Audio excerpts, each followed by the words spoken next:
siempre al día para ustedes. Cuando hablamos de coronavirus, desde un principio siempre lo asociábamos a los adultos mayores por su vulnerabilidad frente a la pandemia.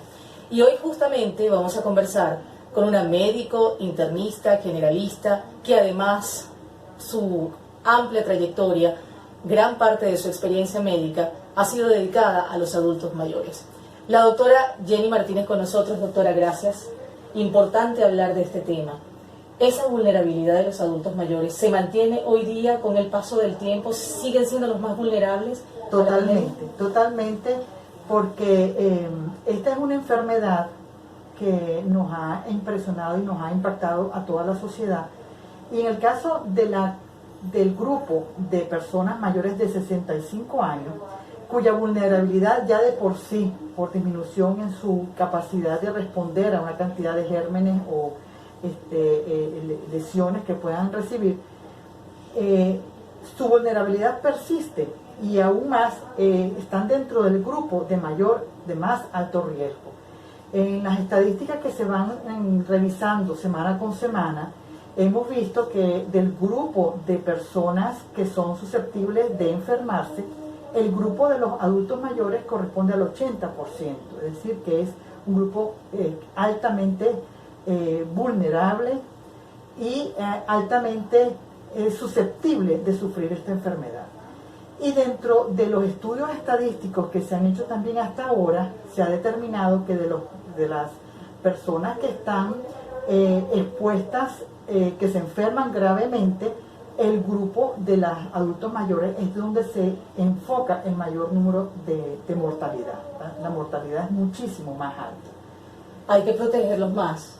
¿Cómo hacer frente a las otras patologías que ya por desgaste natural ellos tienen y su asistencia a una consulta habitual? ¿Cómo hacer en este momento? Bueno, fíjate que paradójicamente los que tienen en sus casas adultos mayores han tenido que voltearse hacia sus abuelitos de una manera diferente. ¿Por qué?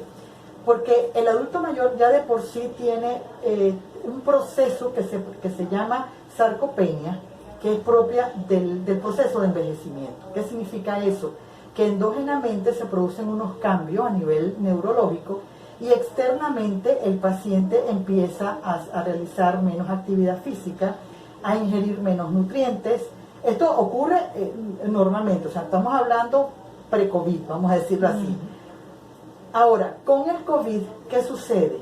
Que como tienes que resguardar a estas personas y evitar que anden exponiéndose en la calle, los familiares o las personas que tienen a su cargo o los mismos adultos mayores, que hay muchos que están todavía en capacidad de trabajar, que mentalmente siguen siendo muy activos, se tienen que ver de una manera tal vez no diferente, sino como debe ser en todo momento, ¿no? Estar pendiente de su alimentación, de su actividad física, saber que son susceptibles, que no pueden estarse exponiendo alegremente y, por supuesto, como dentro de la familia y en esta convivencia forzada por la cuarentena, pues al que es más susceptible, al que probablemente se pueda enfermar más rápido que el resto del grupo familiar, es a quien hay que prestarle atención.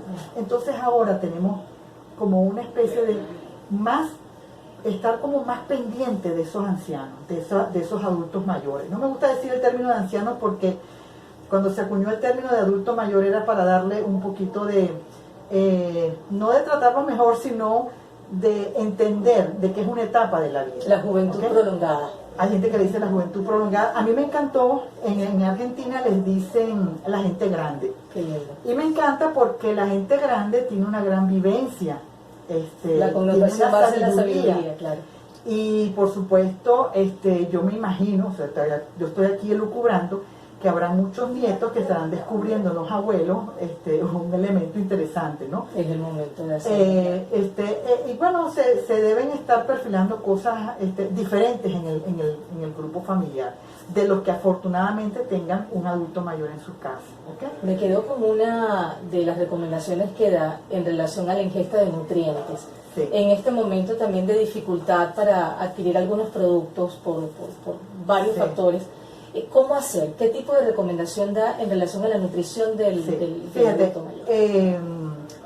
nosotros particularmente en Venezuela tenemos una situación en que por la escasez que ha habido, por la redimensión de los hábitos nutricionales, estamos comiendo muy mal. Estamos dándole casi que un 60, un 80% de nuestra ingesta, por no decir un poquito más, al consumo de carbohidratos. Es decir, panes, pastas, arroz, arepas, ¿ok? Ninguno de esos alimentos de por sí es malo, forman parte de un renglón de la nutrición importante porque son los que dan energía. Pero la nutrición no se puede basar, sobre todo en los adultos mayores, solamente en el consumo de carbohidratos. Tiene que haber un balance. ¿Qué balance debería ser? Tiene que haber una proporción de proteínas, una proporción de carbohidratos y un porcentaje de grasa. ¿Ok? Los nutricionistas saben muy bien cuáles son esas proporciones, pero si tú tienes un plato de comida, yo les explico a los pacientes, la mitad de ese plato deberían ser vegetales, ¿verdad? O leguminosas. Leguminosas son los granos, porque los granos tienen un componente proteico y un componente vegetal y otros nutrientes que lo hacen ser un alimento de un valor nutritivo importante. ¿Ok? Si a mí me pones a escoger entre un plato de lentejas y un plato de arroz, prefiero el plato de lentejas. ¿Ok? Entonces, si la mitad es vegetales, la cuarta parte del plato debería ser carbohidratos y la otra cuarta parte proteínas. ¿Qué tipo de proteínas? En el adulto mayor, preferiblemente las proteínas de origen animal que provengan de carnes blancas, pollos, pescados, ¿ok? Y dejar un poco atrás lo de las carnes rojas y las carnes de cochinos, que sabemos que pues las carnes rojas pues tienen otros componentes que ya el adulto mayor no está en capacidad de procesar a nivel intestinal. En cambio las carnes blancas pues son de mucha más fácil digestión y de lo que nos interesa, que se absorben muchísimo más sus nutrientes. Y en los vegetales tenemos una cantidad de vitaminas, de minerales que son necesarios para que el adulto mayor esté bien alimentado, nutricionalmente hablando, y que pueda rendirle en su organismo. ¿Okay? Evitar un poco lo que es la pérdida de masa muscular, o por lo menos retrasarla. No me gustaría que se me olvidara un tema muy importante. En los estudios y en un resumen que hicieron recientemente un grupo de médicos argentinos, determinaron que dentro de las condiciones en las que hay que estar, vamos a decir, pendientes, sobre todo en este grupo de edad, es en el nivel de vitamina D. Sabemos que la vitamina D es una vitamina que está ligada directamente, entre otras funciones, con el funcionamiento óseo.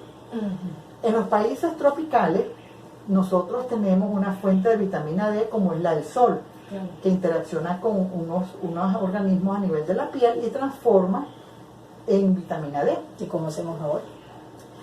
¿Cómo hacemos ahora? En los países europeos eso ha sido un problema porque son países que tienen periodos de invierno prolongado y los ancianos están siempre recluidos.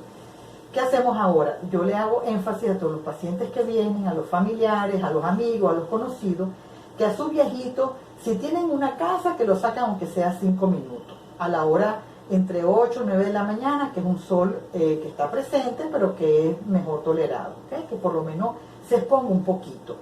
Si viven en casa o viven en un edificio donde puedan al menos transitar un poco, es conveniente que hagan un poco de caminata, ¿verdad? Aunque sea unos 10 minutos, 15 minutos, pero que hagan algo de actividad física y al mismo tiempo están absorbiendo esa fuente de vitamina D. Desde la experiencia y desde el testimonio personal, estas recomendaciones médicas además que nos ha dado la doctora Jenny Martínez del Centro Clínico La Urbina. Gracias, como siempre, por su amable atención. Ay, esta entrevista quedó demasiado... Desde la experiencia y desde el testimonio personal, estas recomendaciones médicas además que nos ha dado la doctora Jenny Martínez del Centro Clínico La Urbina. Gracias, como siempre, por su amable atención.